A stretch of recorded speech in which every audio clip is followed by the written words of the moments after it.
কিভাবে বেশিভাবে পাবে এইটার উপরে নির্ভর করে করছে।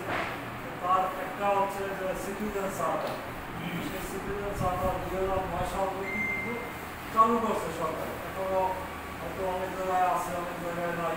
এটা বিভিন্ন জায়গায়, এখন আপনাদের ইউনিয়ন পরিষদের সামনেও কিন্তু বিলবোর্ড আছে সিটিজেন চার্টার, দেখছেন না? এই ইউন অফিসের সামনে আছে, আমাদেরও সকল দপ্তরে থাকার কথা। অনেক জায়গায় আপনাকে অফিসের রুমের মধ্যে রাখছি, অনেক জায়গায় বাইরে প্রকাশ্যে রাখছি।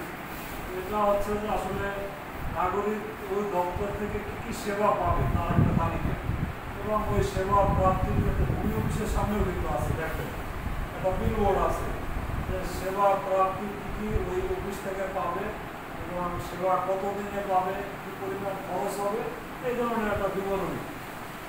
তার পরবর্তীতে আবার যোগ হয়েছে এর সাথে আপনার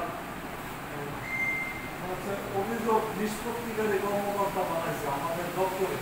এটা আরেকটা সিস্টেম, অর্থাৎ যদি কোনো লোক আমার দপ্তরে কোনো সেবা না পায়, সেক্ষেত্রে আমার দপ্তরে ধরেন আমি হচ্ছে যে অভিযোগ নিষ্পত্তিকারী কর্মকর্তা, আমার কোনো মাঠ পর্যায়ে যদি কারোর বিরুদ্ধে আপনাদের অভিযোগ থাকে, তাহলে সেই অভিযোগটা আমি আমলে নেব এবং আমি সেটা নিষ্পত্তি করবো।